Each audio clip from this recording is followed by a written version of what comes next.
नमस्कार मेरे प्यारे साथियों। तो कैसे हैं आप सब? आशा करता हूँ आप सभी लोग स्वस्थ होंगे, मस्त होंगे और अपने-अपने पठन-पाठन में व्यस्त होंगे। तो आइए, स्वागत है, वेलकम है आप सभी का आपके अपने यूट्यूब चैनल विद्या गुरुकुलम एकेडमी और विद्या जीएस फाउंडेशन के इस डिजिटल प्लेटफ़ॉर्म पर। यहाँ पर आप सभी को मिलेगा बेस्ट क्वालिटी कंटेंट, वो बिल्कुल फ्री में। तो हमारे चैनल को सब्सक्राइब कर लीजिए और साथ ही साथ बेल आइकन को प्रेस करके हमारे सभी सोशल मीडिया प्लेटफॉर्म्स जैसे कि व्हाट्सएप चैनल और टेलीग्राम चैनल से भी जुड़ जाइए, ताकि सभी ऑफिशियल अपडेट्स, नोटिफिकेशंस एंड ये जो क्लास की पीडीएफ्स हैं वो आपको वहाँ पर मिलती हैं।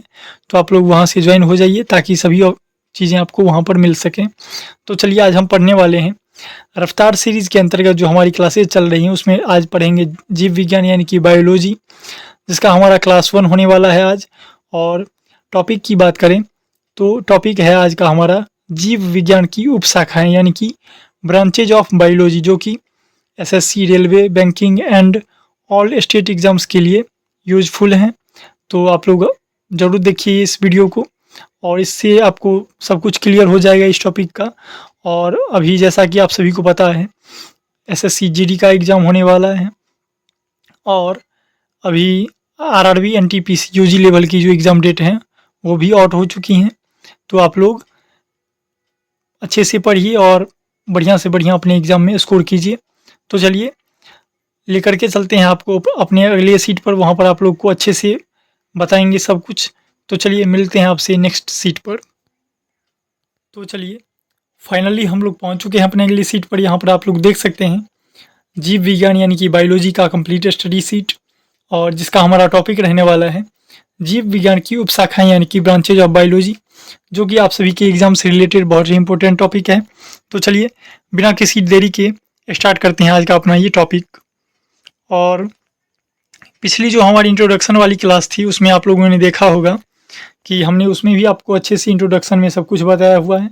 फिर भी एक बार बायोलॉजी का जो इंट्रोडक्शन है वो आपको शॉर्ट में बता दें, उसके बाद फिर क्या है बायोलॉजी का, कितने ब्रांचेज हैं, वो सब कुछ आपको बताएंगे। तो चलिए, बढ़ते हैं आगे। बायोलॉजी यानी कि जीव विज्ञान। What is biology?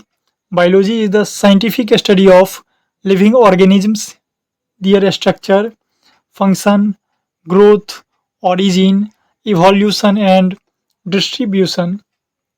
ये चीज़ें हैं। जीव विज्ञान जो है वो साइंटिफिक स्टडी है लिविंग ऑर्गेनिजम्स की, जिसमें हम पढ़ते हैं structures, functions and growth, origin, evolution and distribution. और बायो जो है, बायोलॉजी जो है वो दो शब्दों से यानी कि बायो और लोगोज से मिलकर बना हुआ है, जिसमें बायो का मतलब होता है लाइफ यानी कि जीवन, और लोगोज का मतलब होता है स्टडी यानी कि जीवन का जो अध्ययन है वही बायोलॉजी कहलाता है, यानी कि जीव विज्ञान कहलाता है। तो चलिए, अब बात करेंगे। यह विज्ञान हमें लाइफ प्रोसेस यानी कि जीवन प्रक्रियाएं जैसे रेस्पिरेशन, रिप्रोडक्शन, न्यूट्रिशन आदि को समझने में मदद करता है। यानी कि यह जीव विज्ञान यानी कि बायोलॉजी जो है वो हमें जीवन प्रक्रियाएं यानी कि लाइफ प्रोसेस को समझने में मदद करता है, जैसे कि रेस्पिरेशन, श्वसन, रिप्रोडक्शन, न्यूट्रिशन आदि को समझने में मदद करता है।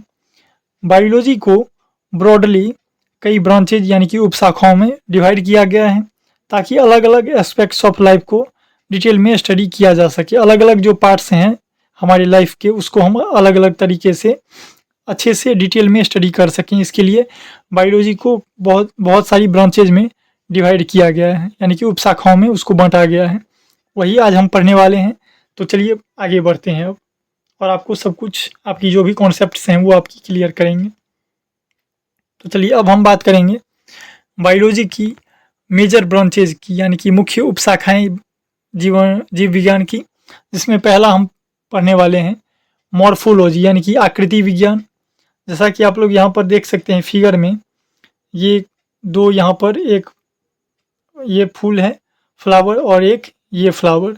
इसमें यहाँ पर आप लोग ऊपर में देख सकते हैं फ्लावर, नीचे फ्रूट, स्टीम यानी कि तना उसका, नोड, इंटरनोड, बर्ड्स जो हैं वो, leaf, shoot system, primary root, secondary root, root system. नीचे में आप लोग देख सकते हैं रूट सिस्टम अलग अलग पार्ट में, जैसा कि हमने आपको ऊपर में बताया है, अलग अलग पार्ट में हम उसको बांट के पढ़ते हैं ताकि हमें आसानी से समझ में आ सके हर चीज़। और डिटेल में हम उसको जान सकें।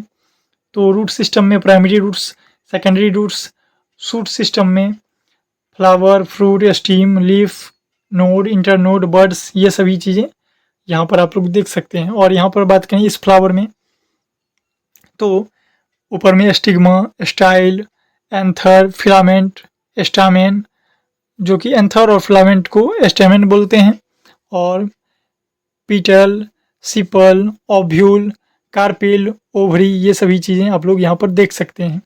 और बात करें study of external structure of organisms, यानी कि जीवों की बाहरी आकार व संरचना का अध्ययन क्या कहलाता है, तो यानी कि मॉर्फोलॉजी, यानी कि आकृति विज्ञान। अभी हमने आपको वही बताया कि आप लोग इसमें इस तने की जो ये पेड़ जो हैं, इसकी सभी चीज़ें प्राइमरी रूट्स की, सेकेंडरी रूट्स की, पूरे रूट सिस्टम की, शूट सिस्टम में बात करें तो flower, fruit, stem, leaf, birds, node, stem, ये सभी चीज़ें हम पढ़ते हैं। तो ये क्या है, एक ये जो छोटा सा पौधा है, इसका पूरा हम ऊपर से जो आकृति उसकी है, संरचना है, उसकी हम ऊपर से अध्ययन कर रहे हैं, जिसे हम मॉर्फोलॉजी कहते हैं। यही बात करें इस फ्लावर की, तो इसमें हमने stigma, style, ovary, carpel, ovule, sepal, petal, anther, filament, stamen, ये सभी चीज़ें हम पढ़ते हैं, जो कि स्टडी ऑफ एक्सटर्नल और स्ट्रक्चर ऑफ ऑर्गेनिजम्स, यानी कि ये सभी चीज़ें ऑर्गेनिजम्स में ही आती हैं। तो उसी प्रकार से आपको समझाने के लिए यहाँ पर जीवों के बाहरी आकार व संरचना का जो अध्ययन है, जिसे हम मॉर्फोलॉजी यानी कि आकृति विज्ञान कहते हैं। एग्जाम्पल में लीफ, रूट, फ्लावर स्ट्रक्चर, ये सभी चीज़ें मॉर्फोलॉजी के अंतर्गत आती हैं। तो चलिए अब बात करेंगे नेक्स्ट ब्रांच की। तो चलिए अब हम पढ़ने वाले हैं एंटानोमी की, यानी कि शरीर रचना विज्ञान की। Study of internal structure of organisms is known as anatomy. External structure की जो स्टडी है उसे हम मॉर्फोलॉजी कहते हैं, और इंटरनल स्ट्रक्चर की जो स्टडी है उसे हम, यानी कि शरीर के अंदरूनी अंगों की जो संरचना है उसका जो अध्ययन है उसे हम एंटानोमी कहते हैं, यानी कि शरीर रचना विज्ञान कहते हैं। एग्जाम्पल में ह्यूमन हार्ट, प्लांट टिश्यूज, यहाँ पर आप लोग देख सकते हैं। जूमिंग इनसाइड, यानी कि अंदर का दृश्य जो है वो आपको यहाँ पर दिख सकता है। ये आप ह्यूमन बॉडी की जो पूरी ब्रेन, माउथ, किडनी, हार्ट, ये सभी चीज़ें, स्मॉल इंटेस्टाइन, लार्ज इंटेस्टाइन, ये सभी चीज़ें आपको आगे डिटेल में पढ़ने को मिलेंगी। तो ये सभी चीज़ें आप लोग यहाँ पर देख सकते हैं। शरीर के जो अंदरूनी अंग हैं उनकी संरचना का अध्ययन एंटानोमी यानी कि शरीर रचना विज्ञान कहलाता है। अब बात करें अगले ब्रांच की, तो साइटोलॉजी यानी कि कोशिका विज्ञान क्या है, यानी कि स्टडी ऑफ सेल्स, यानी कि जो कि बेसिक यूनिट ऑफ लाइफ है। व्हाट इज सेल, हमने आपको पिछले इंट्रोडक्शन वाले क्लास में ही बताया हुआ है कि cell is the basic unit of life and smallest unit of body, जो कि कोशिका की संरचना और कार्य, जिसे हम साइटोलॉजी यानी कि कोशिका विज्ञान कहते हैं। इम्पोर्टेंट क्या है इसमें, सेल थ्योरी। और यहाँ पर एनिमल सेल की आप देख सकते हैं फिगर, और प्लांट सेल की। एनिमल सेल में आप न्यूक्लियस, साइटोप्लाज्म, माइटोकॉन्ड्रिया, ये सभी चीज़ें आप देखते हैं। और प्लांट सेल में nucleus, chloroplast, cell wall, large vacuole, ये सभी चीज़ें आप लोग स्टडी करते हैं साइटोलॉजी में। आप सभी को अच्छे से समझ में आ रहा होगा। अगर आपने एक बार अच्छे से लाइव में पढ़ लिया और बाद में एक बार रिकॉर्डेड में आप लोगों ने अगर पढ़ लिया हमारा कंटेंट, तो आपको बहुत सारी हेल्प मिलेंगी हमारी चैनल से, हमारे वीडियोस से। तो बने रहिए हमारे साथ। और अब बात करेंगे हम अगले ब्रांचेज की, जिसमें हम जानेंगे फिजियोलॉजी यानी कि शरीर क्रिया विज्ञान की। इसमें हम पढ़ेंगे study of functions of body parts, यानी कि शरीर के अंग कैसे कार्य करते हैं उनके बारे में। यहाँ पर आप लोग दो सिस्टम देख सकते हैं हमारी बॉडीज़ की, वैसे तो बहुत सारी हैं, मगर यहाँ पर आपको समझाने के लिए हमने दो फिगर लिया है। पहला हमारा डाइजेस्टिव सिस्टम और दूसरा हमारा रेस्पिरेटरी सिस्टम। डाइजेस्टिव सिस्टम में हम माउथ यहाँ पर देखते हैं, oesophagus, stomach, pancreas, small intestine, large intestine, rectum, anus, appendix, liver, gall bladder, ये सभी चीज़ें आप लोग जो देख रहे हैं, ये सभी चीज़ें कैसे कार्य करती हैं, कैसे फंक्शन करता है, वो चीज़ें हम पढ़ते हैं, उसी को हम लोग फिजियोलॉजी यानी कि शरीर क्रिया विज्ञान कहते हैं। और वहीं बात करें रेस्पिरेटरी सिस्टम में तो nasal cavity, pharynx, larynx, trachea, lungs, bronchi, bronchioles, alveoli, diaphragm, ये सभी चीज़ें आप लोग यहाँ पर देखते हैं। और ये सभी चीज़ें कैसे कार्य करती हैं ये आप यहाँ पर पढ़ते हैं। तो फिजियोलॉजी में यानी कि शरीर क्रिया विज्ञान में आप लोग ये चीज़ें पढ़ते हैं। एग्जाम्पल में डाइजेशन सिस्टम और रेस्पिरेटरी सिस्टम आप लोग यहाँ पर देख सकते हैं। अब बात करेंगे इकोलॉजी की। ये टॉपिक हमने आपको इंट्रोडक्शन वाली क्लास में ही बताया हुआ है, यानी कि study of interaction between organisms and environment is known as ecology, यानी कि पर्यावरण विज्ञान। जीव और पर्यावरण के बीच में जो संबंध है उसे हम क्या कहते हैं? पर्यावरण विज्ञान कहते हैं, यानी कि इकोलॉजी कहते हैं। यहाँ पर आप लोग देख सकते हैं एबायोटिक फैक्टर्स में क्लाइमेट फैक्टर, रेन और टेम्परेचर, ये सभी चीज़ें आती हैं। इडेफिक फैक्टर में सॉइल मिनरल्स, ये चीज़ें आती हैं। और यहाँ पर आप लोग देख सकते हैं बायोटिक फैक्टर में प्रोड्यूसर्स यानी कि पौधे, कंज्यूमर्स और कंपोजर्स जैसे कि बैक्टीरिया और फंगस वगैरह, ये सभी चीज़ें आप लोग देखते हैं। और इन दोनों का यानी कि एबायोटिक और बायोटिक दोनों का जो कॉम्बिनेशन है उसे हम इकोसिस्टम यानी कि इकोलॉजी कहते हैं। यहाँ पर आप लोग देख सकते हैं, यहाँ पर पौधा और यहाँ पर डिकम्पोज करने वाले जो कीड़े हैं वो वहाँ से अपना जीवन निर्वाह करते हैं, यानी कि फूड चेन। ये सभी चीज़ें इकोसिस्टम में आती हैं, इकोलॉजी में आती हैं। इस पर भी आप लोग को डिटेल वीडियो मिलेगा। अभी तो बस ब्रांचेज में क्या क्या मेन पॉइंट्स हैं वो आपको यहाँ पर क्लियर कर रहे हैं हम। आगे आपको सभी चीज़ें पर जो है वो डिटेल्ड वीडियो आप लोग की आएंगी, तो आप लोग हमारे चैनल के साथ जुड़े रहें। और एग्जांपल्स की बात करें, फूड चेन, इकोसिस्टम, ये सभी चीज़ें आप लोगों ने समझ लिया होगा कि रेन और टेम्परेचर ये क्लाइमेट फैक्टर, और इडेफिक फैक्टर में सॉइल और मिनरल्स ये एबायोटिक कम फैक्टर हैं। और बायोटिक में producers, green plants, consumers, decomposers, ये सभी चीज़ें आती हैं। और इन दोनों का जो कंपोनेंट है वो इकोसिस्टम कहलाता है। और study of interaction between organism and environment is known as ecology, यानी कि जीवन और पर्यावरण के बीच का संबंध पर्यावरण विज्ञान कहलाता है।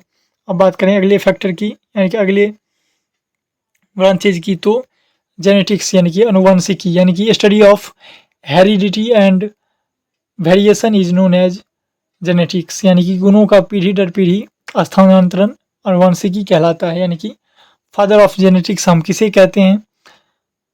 Who is the father of genetics, यानी कि Gregor Mendel is known as father of genetics. यहाँ पर आप लोग देख सकते हैं जीन्स, जिसमें हम लोग जानते हैं सेल, न्यूक्लियस और क्रोमोजोम, ये सब आप लोग को डिटेल में मिलेंगी पढ़ने को। और उसमें कलर क्या सब, एंडेनाइन, थाइमनाइन, ये सभी चीज़ें आपको डिटेल में मिलेंगी। तो चिंता की कोई बात नहीं, आपको डिटेल में सब कुछ पढ़ाया जाएगा। और जेनेटिक्स की बात करें तो मेन आपका जो डेफिनेशन है इसका वो है ये है कि study of heredity and variation is known as genetics, यानी कि अनुवांशिकी, गुणों का पीढ़ी दर पीढ़ी स्थानांतरण अनुवांशिकी कहलाता है। यानी कि father of genetics is Gregor Mendel. Important के है एग्जाम के पॉइंट ऑफ व्यू से कि father of genetics Gregor Mendel. अब वहीं बात करें जेनेटिक्स को हम यहाँ पर थोड़ा और डिटेल में जानते हैं। इनहेरिटेंस एंड मेंडल्स लॉ क्या है? अभी जो हमने ग्रेगोर मेंडल का नाम सुन लिया ऊपर में, जो कि फादर ऑफ जेनेटिक्स हैं, उनकी जो लॉ हैं जेनेटिक्स के लिए और इनहेरिटेंस के लिए, तो वही हम जानेंगे कि मेंडल्स लॉ में ये है कि डोमिनेंट और रेसेसिव फैक्टर हैं, जिसमें फ्लावर का colour purple, seed shape round, seed colour yellow, pod colour green, ये सभी चीज़ें आप लोग देख सकते हैं। ये सभी चीज़ें अलग अलग प्रकार की होती हैं, वो जो कि जेनेटिक्स के कारण चेंज होता है। और वहीं बात करें कैरियर में मदर और फादर की, तो यहाँ पर एक कैपिटल ए और एक स्मॉल ए, और यहाँ पर भी एक आप लोग देख सकते हैं कैपिटल ए और एक स्मॉल ए। जब फादर से कैपिटल ए और मदर से कैपिटल ए आता है तब एक लड़के का जन्म होता है, और वहीं अगर कैपिटल ए फादर से और स्मॉल ए आता है मदर से, तो गर्ल का जो बर्थ होता है वो होता है। और वहीं बात करें स्मॉल ए आता है अगर फादर से और कैपिटल ए अगर मदर से, तो ये होती हैं गर्ल। और वहीं बात करें अगर डबल ए हो जाए स्मॉल में, तो वो चाइल्ड विदाउट विथ ट्रेट होता है। Double A is the gene combination resulting in the trait. वही हुआ यहाँ पर कि अगर डबल ए है अगर कैपिटल में, तो चाइल्ड विदाउट ट्रेट। और यही जेनेटिक्स डिफरेंस जो आप यहाँ पर आप लोग देख सकते हैं, मंडल्स की जो लॉ है वो यही है कि यहाँ पर अगर डबल ए यहाँ पर आ गई कैपिटल में तो चाइल्ड विदाउट ट्रेट, और डबल ए अगर आ गई स्मॉल में तो चाइल्ड विथ ट्रेट। ये चीज़ें उनकी लॉ के हिसाब से हैं। और यहाँ पर कैपिटल ए और स्मॉल ए, दो कैपिटल ए एंड दो small A represent gene combinations. ये सभी चीज़ें जीन कॉम्बिनेशंस हैं जो कि हमने आपको यहाँ पर कुछ बताने का प्रयास किया। आशा करता हूँ आपको अच्छे से समझ में आ रहा होगा। सब पर आप लोगों को डिटेल वीडियो मिलेंगी। अभी तो हम बस एक ऊपर से वन शॉट में आप लोग को सब कुछ बता रहे हैं कि ऐसे ऐसे इनका लॉ ये है, इसमें ये चीज़ें हैं, और डिटेल में सब कुछ जानने का प्रयत्न करेंगे। तो चलिए अब आगे बढ़ते हैं। अगला हमारा जो ब्रांच है माइक्रोबायोलॉजी यानी कि सूक्ष्म जीव विज्ञान। Study of micro organisms is known as microbiology, यानी कि माइक्रो ऑर्गेनिजम्स की जो स्टडी है उसे हम माइक्रोबायोलॉजी कहते हैं। सूक्ष्म जीव जैसे बैक्टीरिया, वायरस, फंगस, इनका जो अध्ययन है वो सूक्ष्म जीव विज्ञान कहलाता है। Important in medicine and industries, इन सभी चीज़ों में ये बहुत इंपॉर्टेंट रोल प्ले करता है माइक्रोबायोलॉजी। तो चलिए अब बात करेंगे आगे बोटनी की। ये हमने पिछले वीडियो में भी आपको बताया हुआ है कि स्टडी ऑफ प्लांट्स यानी कि पौधों का वैज्ञानिक अध्ययन जो है वो बॉटनी यानी कि वनस्पति विज्ञान कहलाता है। तो यही कुछ था पौधों का अध्ययन। सब कुछ डिटेल में आपको पढ़ाया जाएगा, तो बने रहिए हमारे साथ।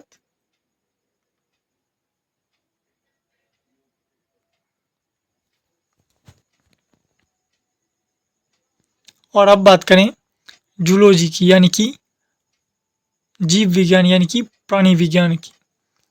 तो classification of plants is known as zoology यानी कि स्टडी ऑफ एनिमल्स। एनिमल्स की जो स्टडी है यानी कि पशुओं का अध्ययन क्या कहलाता है, तो प्राणी विज्ञान यानी कि जूलॉजी। वहीं बात करें एनिमल्स कितने प्रकार के होते हैं, तो एक होते हैं वर्टिब्रेट्स और एक इनवर्टिब्रेट्स। वर्टिब्रेट्स के कितने बहुत सारे प्रकार हैं, जैसे आप बर्ड्स को, मैमल्स को, फिश को, रेप्टाइल्स को, एम्फीबियंस को यहाँ पर देख सकते हैं। और इनवर्टिब्रेट्स में protozoa, flat worms, annelid worms, echinoderms, arthropods, molluscs, ये सभी चीज़ें आप लोग यहाँ पर देख सकते हैं। तो मोटा मोटी study of animals is known as zoology यानी कि पशुओं का अध्ययन प्राणी विज्ञान कहलाता है। और अब इम्पोर्टेंट पॉइंट्स जो कि एग्जाम के रिगार्डिंग बहुत ही इम्पोर्टेंट हैं, तो वो ये हैं कि बायोलॉजी यानी कि study of life. What is cell, तो cell is the basic unit of our life. What is genetics, तो heredity and variation factor genetics कहलाता है। व्हाट इज इकोलॉजी, तो इन्वायरमेंट रिलेशन, जो हमने आपको बताया कि पर्यावरण और जो जीवन है उनके बीच का जो संबंध है उसे हम इकोलॉजी कहते हैं। और botany plus zoology is equal to major divisions. ये सभी चीज़ें आपको आगे अच्छे से पढ़ाई जाएंगी।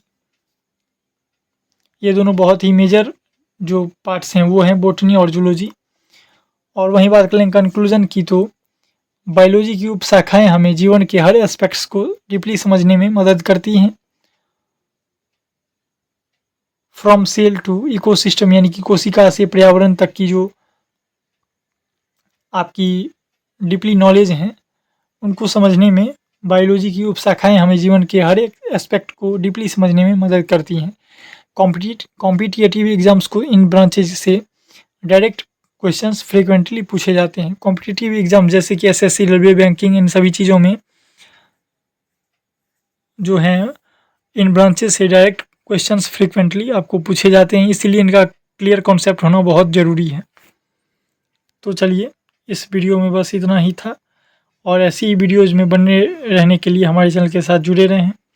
और टिप्स फॉर एग्ज़ाम्स की बात करें, एग्ज़ाम के लिए कुछ आपको टिप्स जिसमें हमने आपको शॉर्ट ट्रिक्स में भी आपको बताया, और आप लोगों ने जो डायग्राम्स देखे वो भी आप लोग अच्छे से एक बार पढ़ेंगे तो वो आपके एग्ज़ाम में आपकी बहुत हेल्प करेंगी। यही कुछ क्विक रिवीजन के लिए और हाई स्कोरिंग के लिए हमारे इस वीडियोज़ को देखें और अपने दोस्तों के साथ भी शेयर करें, ताकि उन सभी को भी इस वीडियो से फ़ायदा हो सके। तो चलिए, इस वीडियो में बस इतना ही, फिर मिलते हैं आगे, और आगे आपको नए नए टॉपिक्स देखने को मिलेंगे।